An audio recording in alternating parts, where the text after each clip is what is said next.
our keynote speaker, and he goes by the name of Mr. Sherman Brown. Platinum status.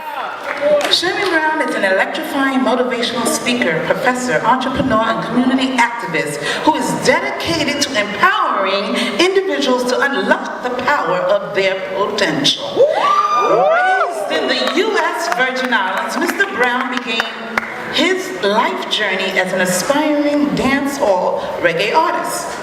In 2002, he moved to the Bronx, New York to pursue a career in the performing arts. While living in the Bronx, Mr. Brown resided with his grandmother in one of the most poorest congressional districts in the United States. Grieved by the conditions of his community, Mr. Brown decided to switch career plans to focus on community development and economic empowerment. Mr. Brown's professional experiences now extend to various areas of New York's local and state government. He has worked among and advised some of New York's most influential elected officials and has helped to secure millions of dollars in funding for education, youth empowerment, community development, senior services, and affordable housing. Mr. Brown holds a bachelor's degree in business administration from Monroe College and a master's degree in public administration from New York University. He also serves as an adjunct professor where he teaches courses in business, criminal justice, and social sciences. Ladies and gentlemen, will you give me a rounding, warm applause for none other than Professor Sherman Brown.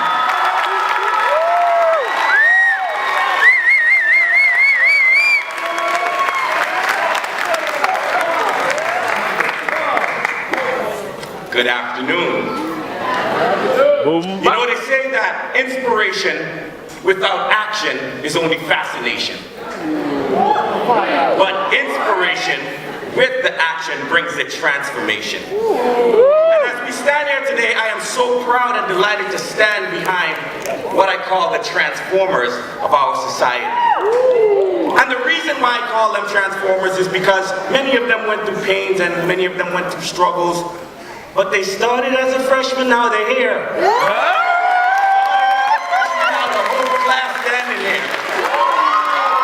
And as you see them here right now, I call them transformers because I recognize that even when they fall like rain and it hurts like pain, they're still hot like fire, so they burn like flame.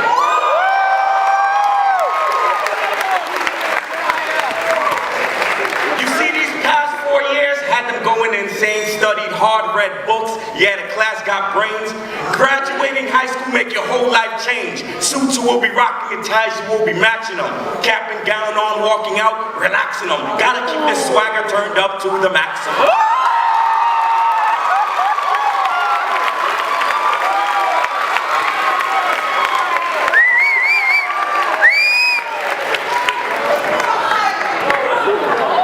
You see this class here, the world ain't ready yet. Class got swag, but they still have the intellect. So go until the day you retire. You gotta keep it going while we're yelling more fire.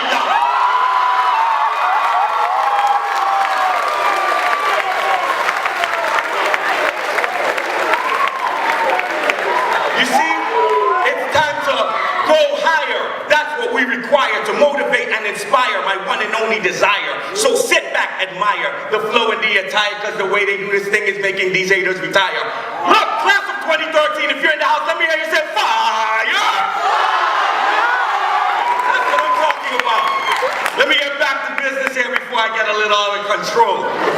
Let me just say to Principal Lamboy Wilson, to all the faculty and staff of the Felisa Rincon de Gatier Institute for Law and Public Policy, to my good friend Lisa Harrigan for inviting me here, to the grandparents and parents, to the uncles, the aunts, the sisters, the brothers, the cousins, the nieces, the nephews. If you're in the house, make some noise.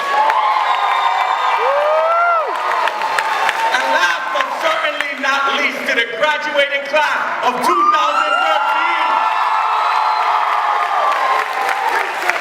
You see, it is truly a privilege for me to be here to stand with you today, to be in the presence of greatness, to be in the presence of the future.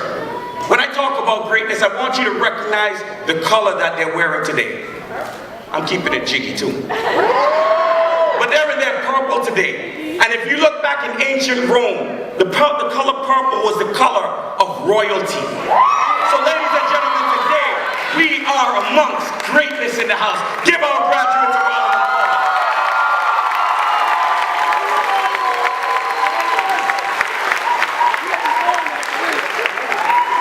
Now, it's important for all of you to know that I count it an extreme privilege and honor to be able to share with you in this joyous occasion. You see, as we stand here today, we are celebrating the closing of one chapter in your life. And we are also celebrating the commencement of your new journey. And I know the feeling that we get when we think about graduation.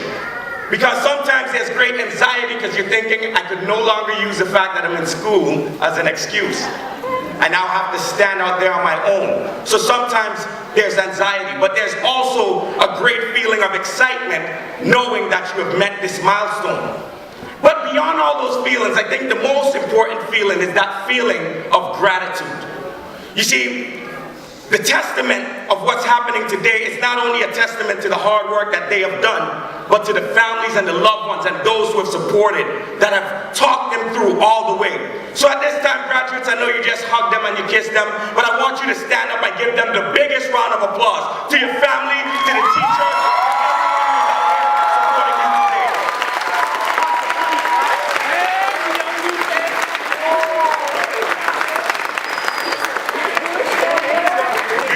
proud parents of your children. You can be seated. Now let me be clear with you. I am not here today just to provide you with a few positive words of encouragement, because for the most part you're going to hear that every day. You're going to hear, reach for the top, the sky is the limit, you can do it. And all of those things you're going to hear, and those things are important, but I am here today with the hope to inspire action. You see, as a college professor, I often tell my students that an ounce of action weighs more than a ton of intentions. And there's a lot of people who think about what they want to do, but they're rarely those who actually make it happen. There's three types of people in this world. People who know what's happening, people who wonder what's happening, and people who make things happen. Amongst us today are a set of students who are making things happen in their life. As you listen to these remarks, I just want to give you three simple principles that I think will help you to step into your greatness. Stepping into greatness is taking an action. You're stepping into it. And these three principles are simple. The first is, I want you to continue being original. You see, we are living in an age where the media puts up all type of pictures, and everything we see we want to be. And everyone who says something that we hear, we then want to care. And we want to care because, you know what, we want to fit in. But the lack of originality has taken away from the creativity in our society. And that's why it's so important for each and every one of us to be original. You see, every one of you are blessed with talents, abilities, gifts, and skills. And these things will help you to rise to the next level. But if you get caught up in just trying to fit in or to follow the trend, we believe that the world will be deprived of your greatness. So continue to be original. You see, when I think of originality, I think about students like Luis Rosa, who on the first day when I came to Felisa Rincon de Gatier Institute for Law and Public Policy, he came to me and he showed me his writing. He said, this is my poetry, this is my book. Yes, I admire many artists who are out there, but I recognize that I have art within myself. That's what I call originality. He's an original. When I think of originality, I think about students like your student government president, Genesis Martinez, who as a young lady, who grew up in very humble circumstances. Although she had great intellect, she also had her ability to sing. And you know what? She doesn't have to be like Beyonce. She doesn't have to be like Alicia Keys, because those roles are already taken. But you see right here, this girl is on fire.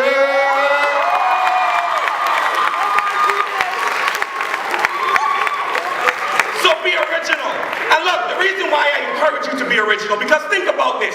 You were born an original. Why live like a copy?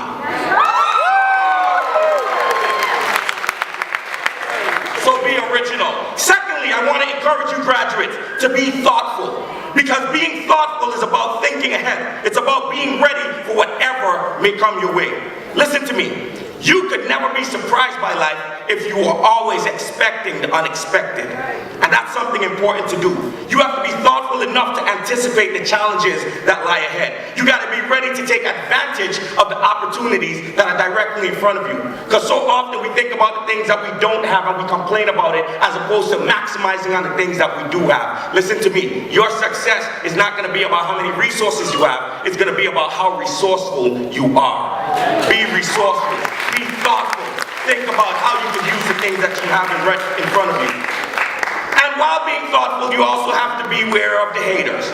Because you're going to have some haters and some naysayers, but you're going to transform them into your motivators to move you forward. And as you're being thoughtful, you just have to be ready for the setbacks, because setbacks will come your way. It doesn't mean you have to give up. It doesn't mean you have to quit. You have to see it for what it is. It's a setback. But just make sure that your setback is just the setup for your comeback. Make me feel like I'm preaching a little bit here. Yeah, lastly, but most importantly, graduates, beyond being thoughtful, I want you to be impactful. You see, many would say to you, go out and achieve success. And go out there and be successful. But I want to encourage you to be impactful. Because being impactful is about being significant.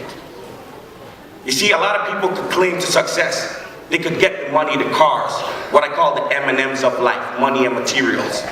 But not many could say that they're significant, that they've impacted the lives of others. And I want you to think about that, because there was a lady by the name of Michelle Alexander. She wrote a book. She's a professor at Ohio University. And she wrote in the book, The New Jim Crow. She gave a startling statistic within there. She said that there are more people of color on probation, parole, or in prison today than there were slaves in 1850.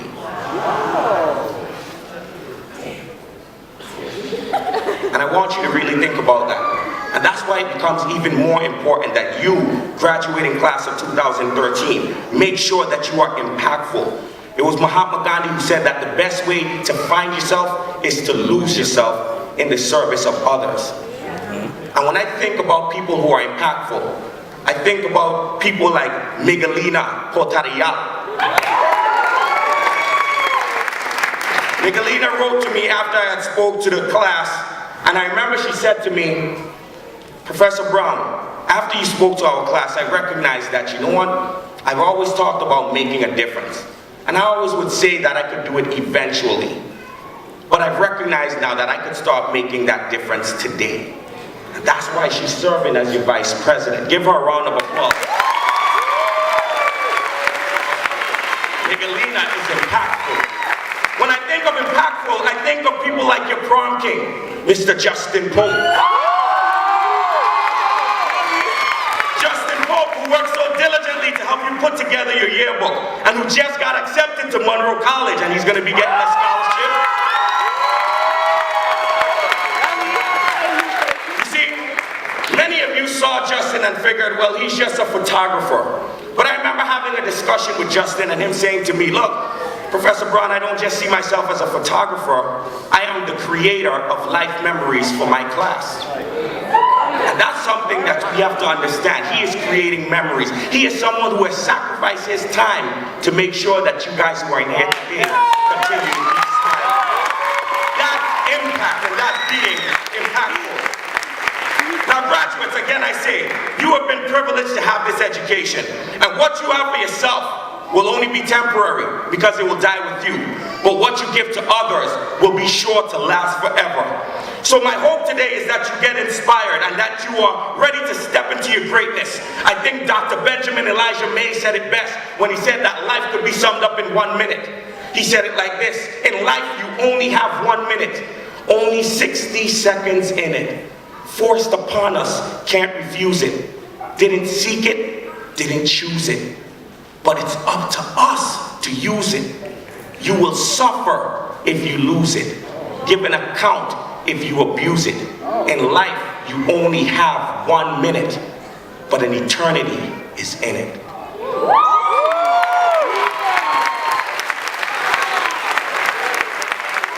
Graduates, the question I pose to you today is, how will you use your minute? And I I believe that if you're going to step into your greatness, you should use your minute being original, being thoughtful, and being impactful.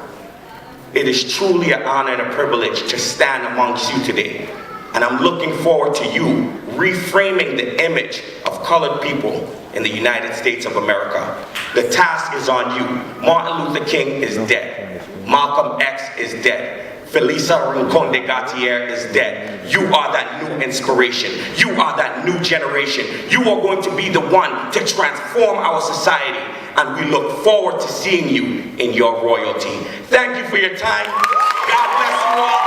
And please give another raving round of applause to the graduating class of 2013. It's on standby.